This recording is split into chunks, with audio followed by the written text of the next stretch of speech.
Obrigado, boa tarde a todas e a todos. Eu estaria aqui desde manhã, se não fosse um dos oradores neste painel da tarde, pela temática, mas também porque me sinto à margem e à revelia da Troika e de um governo caceteiro, e estas iniciativas contribuem para a consciencialização de todas e de todos. Há um déficit de informação. Sem estarmos bem informados, não conseguimos exercer a nossa cidadania, não conseguimos sequer no nosso local de trabalho defender de uma forma sustentada aquilo em que acreditamos. Estou convencido disso. E nesse aspecto, quando muitas vezes se diz que há aqui um ataque às pensões e aos pensionistas, não me parece. Há um ataque ao mercado de trabalho, há um ataque aos trabalhadores. Não há pensões sem trabalho. E, portanto, instrumentalmente pode ser aos pensionistas, mas é um ataque às relações laborais dignas e a relações dignas entre trabalhadores e empregadores. O risco desta intervenção de ser repetitivo de alguns aspectos não me parece que seja grave, porque ainda há pouco tempo o atual Secretário de Estado da Segurança Social, numa comissão parlamentar, não percebia de que pensões e complementos de pensões é que ele estava a falar. Portanto, se o próprio Secretário de Estado não percebe, a nossa humildade em nos repetirmos, se calhar também é capaz de não ser devidamente cansativa. E vou tentar apresentar-vos algumas dúvidas que me vão surgindo ou que me têm feito chegar um conjunto de pessoas nas iniciativas de cidadania, académicas ou profissionais que tive ao longo do tempo, através de jornalistas. Como é que nos apresentam a sustentabilidade da segurança social ou do sistema de pensões em concreto, normalmente numa perspectiva financeira? E como foi visto, independentemente das projeções demográficas e macroeconómicas que estavam subjacentes e que temos que rever, em Portugal não haveria um problema de sustentabilidade financeira da segurança social ou, em concreto, o seu sistema de pensões. Visto não ser expectável para determinados condicionalismos do funcionamento do mercado de trabalho, da evolução da massa salarial, da riqueza produzida, da envolvente demográfica, a nossa despesa com pensões não aumentaria para a riqueza produzida no país. E ficaria abaixo da média da União Europeia. Nós não teríamos um problema de sustentabilidade financeira, ainda que todos os dias nos digam que temos um problema de sustentabilidade financeira. Também nos dizem que gastamos muito em proteção social. Um ex-dirigente de uma grande confederação patronal dizia: nós não temos recursos para pagar a proteção social que pagamos.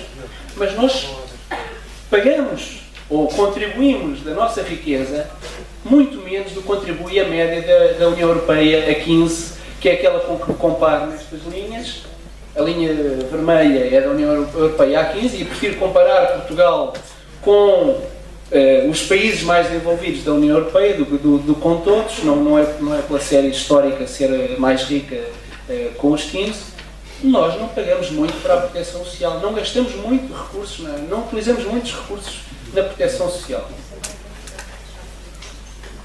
E esses recursos são fundamentais, nomeadamente as transferências sociais, com as pensões, com os subsídios de desemprego, com os abonos de família, são essenciais para reduzir a pobreza. As linhas de cima são a pobreza em Portugal e na União Europeia, que seria, se não houvesse pensões nem transferências sociais, seria Portugal de 47% da população. Teríamos 47% da população portuguesa em pobreza. Às vezes diz-se no limiar da pobreza. Não é no limiar da pobreza, é abaixo do limiar da pobreza. As pensões são um instrumento mais forte para reduzir essa intensidade da pobreza. Com pensões seria 26% da população, com outras transferências sociais 18,7%. E apesar de estar a reduzir-se ao longo do tempo, exceto nos últimos anos, esta intensidade da pobreza em Portugal com as pensões e com as transferências sociais, ela ainda é ligeiramente superior à média da União Europeia a 15 países, que são as duas linhas de baixo. Portanto, a verde é a taxa de pobreza em Portugal e a azul a da União Europeia. Apesar do esforço que temos feito, apesar de ser inferior à média comunitária, ele ainda não é suficiente para termos indicadores de pobreza semelhantes aos europeus. E ele é muito importante para reduzir a pobreza dos idosos. A pobreza dos idosos, em 94, era de cerca de 40% da nossa população de idosos e agora está em pouco mais de 14%, para valores aceitáveis do ponto de vista europeu. E houve aqui um papel importante, não só na convergência ou indexação das pensões mínimas ao salário mínimo, como em anos mais recentes, estou convencido disso, do efeito do complemento solidário para idosos. Portanto, independentemente dos recursos que nós aplicamos e do impacto que eles possam ter, há opções de política. São discutíveis, mas há opções de política. E todos os dias se fala de aumentar as pensões mínimas, 2 ou 3 euros, 1 ou 2 euros por mês, a 1.100.000 pensionistas, ou apostar no complemento solidário para idosos, que é para 230.000 pensionistas, mas que aumenta o seu rendimento de pensões em mais de 40%. Há opções de política. Podemos discutir, podemos consertar, podemos negociar no Parlamento em qual destes instrumentos. Portanto, apesar das restrições financeiras ou dos constrangimentos demográficos e económicos, há opções de política que podem ser tomadas e dizermos onde queremos colocar o dinheiro.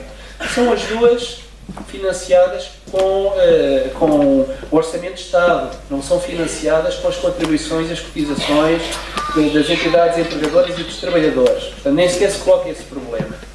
E há outro problema que normalmente não aparece nos estudos ou nos indicadores de pobreza, mas a OCDE teve essa oportunidade de o ter feito, que é o papel dos serviços públicos na redução da pobreza. Não é uma coisa que se meça, mas de facto os serviços públicos, quando não são encerrados, quando não são descapitalizados de recursos humanos, podem reduzir a pobreza monetária da forma como ela é conhecida estatisticamente, podem reduzi-la para metade. Portanto, também há aí opções de política que podem ser tomadas em relação ao papel dos serviços públicos. Como podem ser noutras áreas que não na área das pensões, como na área da inclusão social.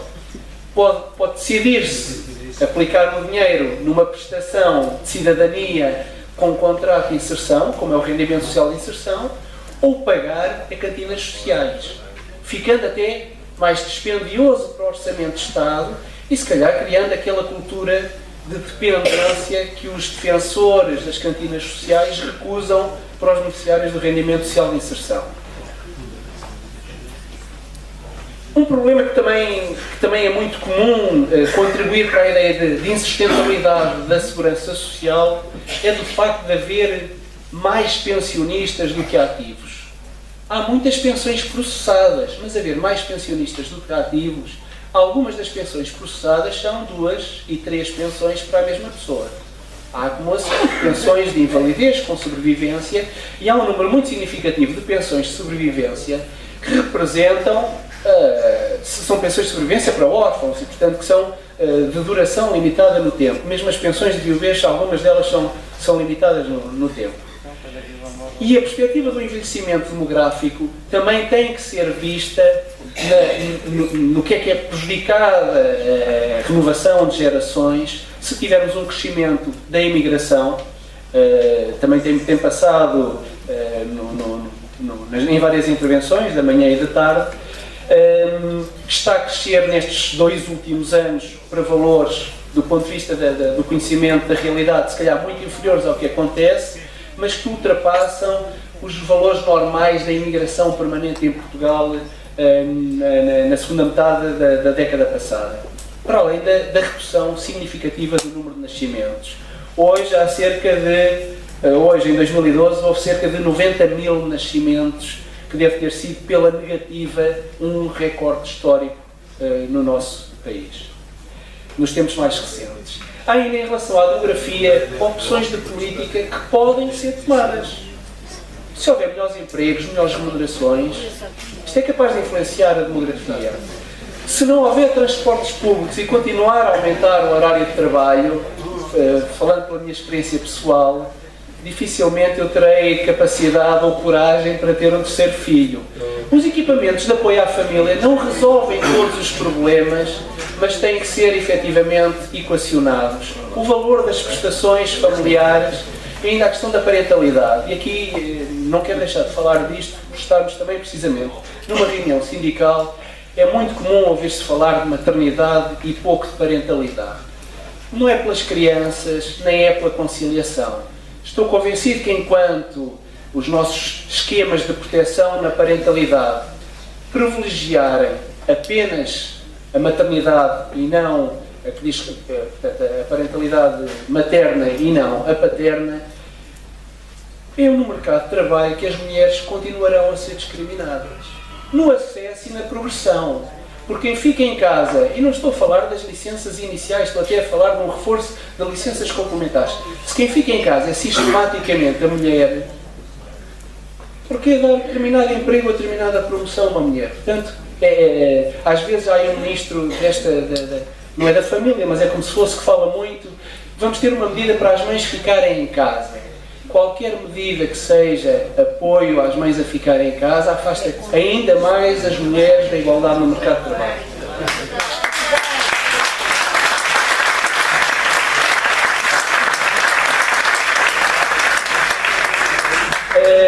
Há muitas evidências que nos passam todos os dias na imprensa sobre a redução do emprego, o aumento do desemprego, a precariedade, aquilo que significa hoje para o sistema de segurança social enquanto receitas, amanhã na proteção dos trabalhadores precários. Nós podemos estar a pensar no que eles podiam contribuir de receitas, mas eles têm carreiras interrompidas, trabalham alguns meses durante o ano, têm salários baixos, eles são precários hoje e serão precários quando tiverem uma pensão.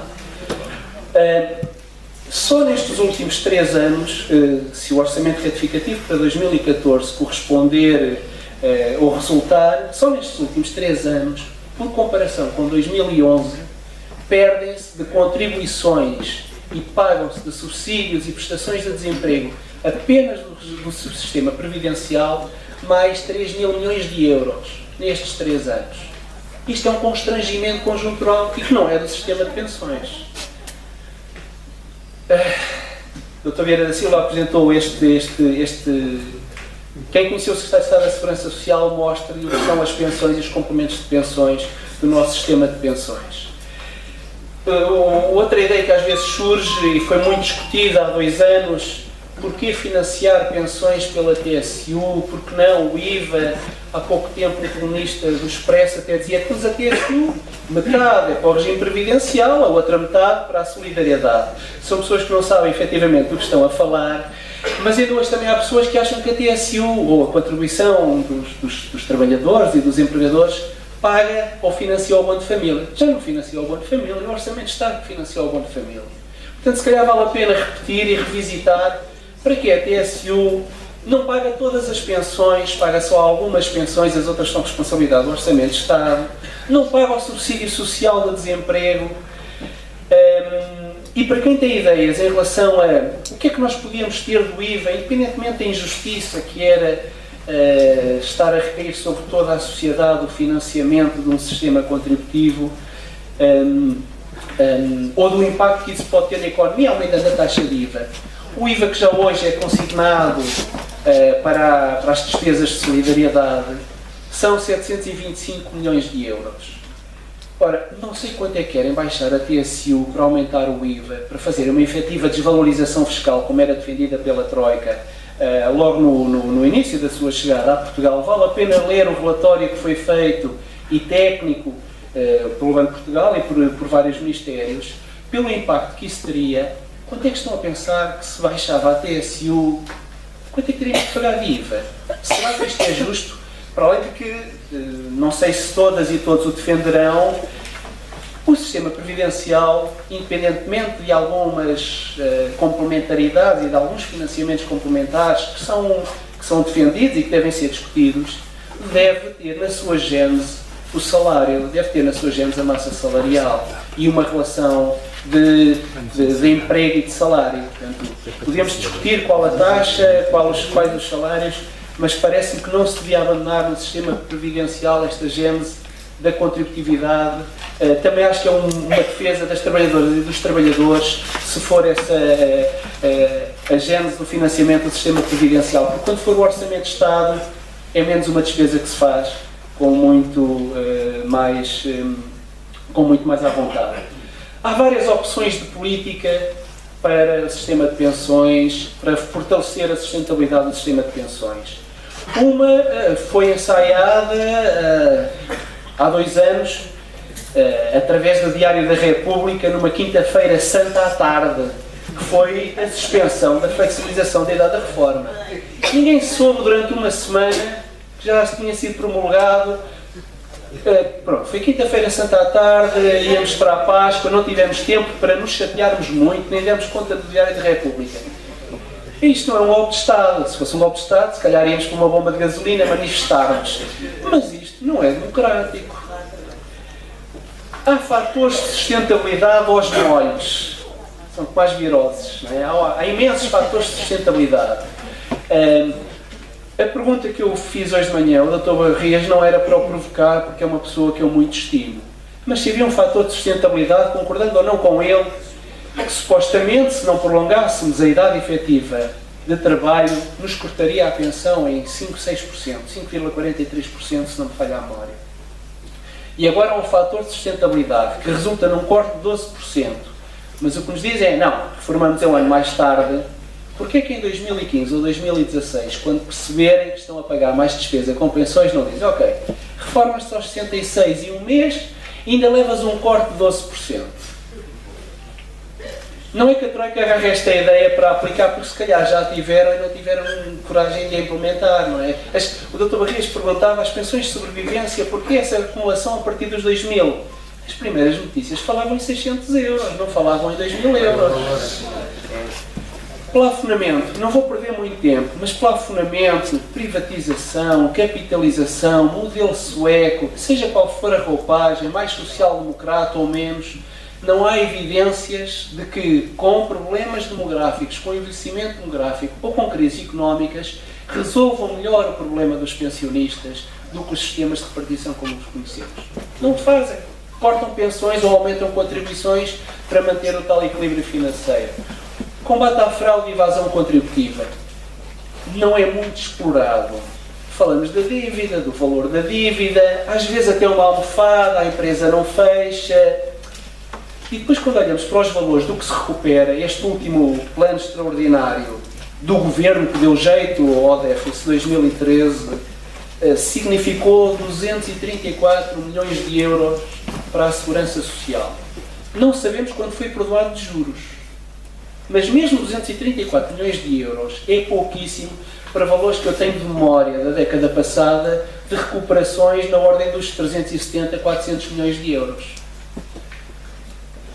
Convergência e coordenação de subsistemas. Sim, mas que sejam transparentes. Seja transparente a linha dos bancários ou a linha que um dia existirá da CGA. Não venham só as responsabilidades imediatas, senão qualquer dia o sistema previdencial vai estar a pagar pensões que ninguém sabe muito bem quais eram as responsabilidades, de onde vinha e porque é que não se pagaram. E o papel do Fundo de Estabilização Financeira da Segurança Social? Deve ou não ter um papel? Como é que é o papel dos parceiros sociais nos órgãos consultivos do Instituto?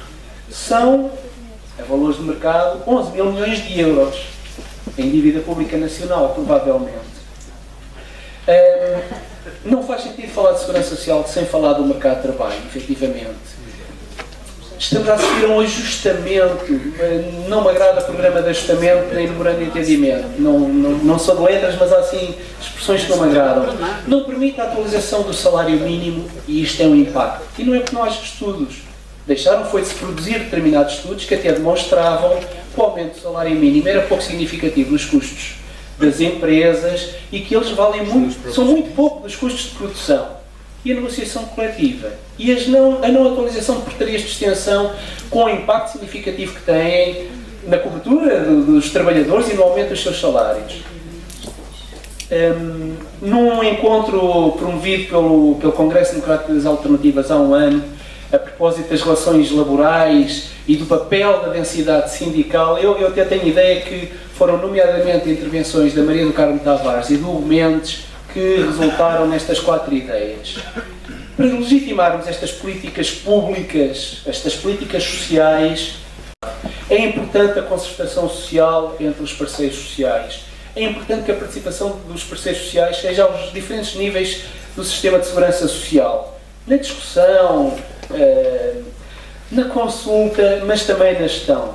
E que haja espaços próprios para discutir as questões do sistema previdencial e não misturar-se numa única comissão tudo o que sejam discussões sobre a segurança social. Há ainda uma dimensão sociopolítica da sustentabilidade do sistema. Se nós não acreditarmos, se nós não o defendermos, se nós não o legitimarmos, também achamos que não faz sentido e que somos os primeiros a contribuir para a evasão contributiva.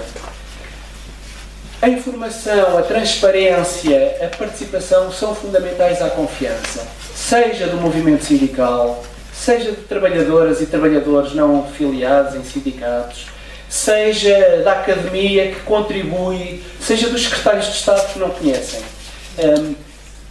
Não é demais repetir algumas ideias, porque estou mesmo convencido que aquela ideia de que a segurança social tem problemas, as pensões têm problemas, mas a sua insustentabilidade também estará por provar. Obrigado, é um prazer estar aqui, espero estar mais vezes a iniciativa deste